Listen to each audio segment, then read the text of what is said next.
Welcome to RITM online. RITM के online कक्षा में आप सभी का स्वागत है। मैं हूं रोशन सर और हम लोग देख रहे हैं टैली बिगनर सीरीज का ये छठा वीडियो, जिसमें हम लोग वाउचर्स के बारे में जानेंगे। सबसे पहले हम लोग ये जानें कि वाउचर्स होता क्या है। वाउचर्स को हम हिंदी में प्रमाणक भी कहते हैं। तो किसी भी व्यवसाय के अंदर जो भी लेन देन होता है, जिसको ट्रांजैक्शन कहा जाता है, उस ट्रांजैक्शन को प्रमाणित करने के लिए जो भी प्रपत्र हम तैयार करते हैं, जो दस्तावेज तैयार करते हैं, उसे वाउचर्स या प्रमाणक कहा जाता है। वाउचर्स निम्नलिखित प्रकार के होते हैं। पहला अकाउंटिंग वाउचर्स, दूसरा इन्वेंट्री वाउचर्स, तीसरा ऑर्डर वाउचर्स और चौथा पेरोल वाउचर्स। तो ये 4 प्रकार के वाउचर्स होते हैं। तो हम लोग आइए देखते हैं कि अकाउंटिंग वाउचर्स क्या होता है। सबसे पहले हम लोग अकाउंटिंग वाउचर्स के बारे में ही पढ़ेंगे। हम लोग समझते हैं कि अकाउंटिंग वाउचर्स क्या होता है। What is accounting vouchers? Accounting vouchers एक वाउचर्स है जिसका प्रयोग लेन देन को लेजर में पोस्ट करने में किया जाता है। यानी जो भी ट्रांजैक्शन है उसको जो हम लेजर के अंदर पोस्टिंग करेंगे वो अकाउंटिंग वाउचर्स की मदद से करेंगे। अथवा इस तरह से भी आप इसे डिफाइन कर सकते हैं, वित्तीय लेन देन को लेजर में पोस्ट करने के लिए वाउचर्स का प्रयोग किया जाता है। यह निम्नलिखित प्रकार के होते हैं। पहला रिसिप्ट वाउचर, जिसका शॉर्टकट F6 होता है। दूसरा पेमेंट वाउचर, जिसका शॉर्टकट F5 होता है। तीसरा कॉन्ट्रा वाउचर, जिसका शॉर्टकट F4 होता है। चौथा परचेज वाउचर, जिसका शॉर्टकट F9 होता है। और पांचवा सेल्स वाउचर, जिसका शॉर्टकट F8 होता है। और छठा जर्नल वाउचर, जिसका शॉर्टकट F7 होता है। और सातवां हो गया डेबिट नोट वाउचर्स, जिसका शॉर्टकट अल्ट के साथ F5। और आठवां वाउचर क्रेडिट नोट वाउचर्स, जिसका शॉर्टकट अल्ट के साथ F6 होता है। तो आइए चलिए हम देखते हैं कि एक एक वाउचर्स को हम डिस्क्राइब करते हुए चलेंगे। तो आइए डिफाइन करते हैं हम लोग कि रिसिप्ट वाउचर क्या होता है और इसका प्रयोग कब किया जाता है। बहुत ही सिंपल है कि यहाँ पर आप देख रहे हैं रिसिप्ट वाउचर। इस वाउचर्स का प्रयोग किसी भी प्राप्ति में किया जाता है। यानी प्राप्ति जब भी होती है व्यापार के अंदर, बिजनेस के अंदर, तो हम इस वाउचर का प्रयोग करते हैं। जैसे उदाहरण के लिए कि मोहन से नगद प्राप्त हुआ, मोहन से जो नगद की प्राप्ति हुई है तो इसकी एंट्री हम रिसिप्ट वाउचर में करेंगे। और सोहन से 10,000 का चेक प्राप्त हुआ तो इसकी भी एंट्री हम लोग रिसिप्ट वाउचर में ही करेंगे। तो इस तरह उदाहरण के साथ हम लोग देखते जा रहे हैं और किसी भी प्रकार की दिक्कत होने पे आप हमें कमेंट सेक्शन में लिख सकते हैं।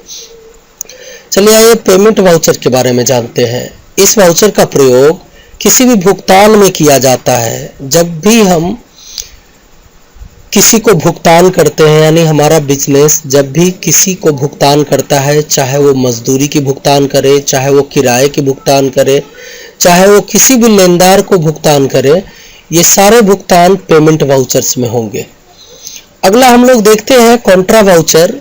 बहुत ही इंपॉर्टेंट वाउचर है। इस वाउचर का प्रयोग हम लोग जो है बैंक में जब भी हम पैसा जमा कराते हैं अपने व्यवसाय से, अपने पैसे को जब भी हम बैंक अकाउंट में जमा कराते हैं तो इस वाउचर का प्रयोग किया जाता है। ऐसे देखा जाए तो इस वाउचर का प्रयोग कैश से बैंक, बैंक से कैश, कैश से कैश एवं बैंक से बैंक लेन देन में किया जाता है। उदाहरण के लिए आप यहाँ देख सकते हैं कि बैंक में जमा किया, बैंक से निकाला, और तीसरा एक बैंक से दूसरे बैंक खाते में फंड ट्रांसफर करना आदि। इस प्रकार से जो भी इससे संबंधित लेन देन होंगे उस सभी का जो है एंट्री कॉन्ट्रा वाउचर में किया जाएगा। परचेज वाउचर F9 शॉर्टकट है परचेज वाउचर का। इस वाउचर का प्रयोग नगद या उधार खरीदारी में किया जाता है।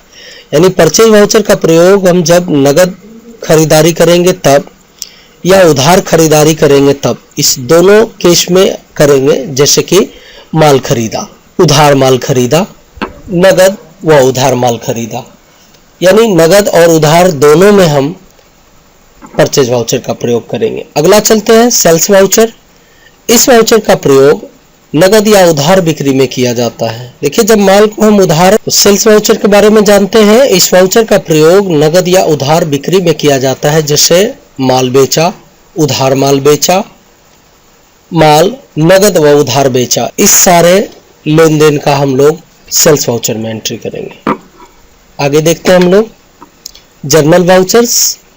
जर्नल वाउचर्स के बारे में हम लोग जानते हैं। इस वाउचर का प्रयोग एक खाते से दूसरे खाते को एडजस्ट करने एवं नॉन कैश लेन देन की एंट्री करने में की जाती है, जैसे किसी खाते में ब्याज की एंट्री करना, बैड डेब्ट्स की एंट्री करना, खाते में किसी चार्ज को जोड़ना, जैसे कि डिले पेमेंट चार्ज हो गया, कोई फाइन्स वगैरह हो गया। इस सब को हम खाते में ऐड करते हैं, तो जर्नल वाउचर की मदद से करते हैं।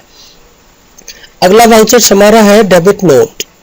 डेबिट नोट एक ऐसा वाउचर है जिसका प्रयोग हम जब भी माल खरीद करते हैं और उस माल को किसी भी कारणवश अगर हमें लौटाना पड़ता है, जिसको हम वापसी भी कहते हैं, उस वापसी करने के लिए हम लोग इस वाउचर का प्रयोग करते हैं। यानी जो भी परचेज रिटर्न्स होते हैं, परचेज रिटर्न की एंट्री हम लोग डेबिट नोट वाउचर में करते हैं। जैसे मोहन को 2000 का माल लौटाया, दूसरा है सप्लायर को माल लौटाया, तो ये सब एंट्री हम लोग डेबिट नोट वाउचर में करेंगे। अगला हमारा है क्रेडिट नोट। और क्रेडिट नोट वाउचर्स वैसे एंट्री के लिए प्रयोग किया जाता है जिसमें हम लोग बेचे गए माल को रिटर्न करते हैं। जैसे राम ने माल लौटाया या ग्राहक ने माल लौटाया, किसी भी ग्राहक के द्वारा अगर माल हमें लौटाया जाता है तो उसकी एंट्री हम लोग क्रेडिट नोट वाउचर में करते हैं। मुझे उम्मीद है कि आप सभी लोग अच्छे से सीख रहे हैं, और आपको किसी भी प्रकार की दिक्कत होने पर आप हमें कमेंट सेक्शन में लिख सकते हैं। अगर अभी तक हमारे चैनल को आपने सब्सक्राइब नहीं किया है तो सब्सक्राइब कर लें और सभी वीडियोज को लाइक करें, शेयर करें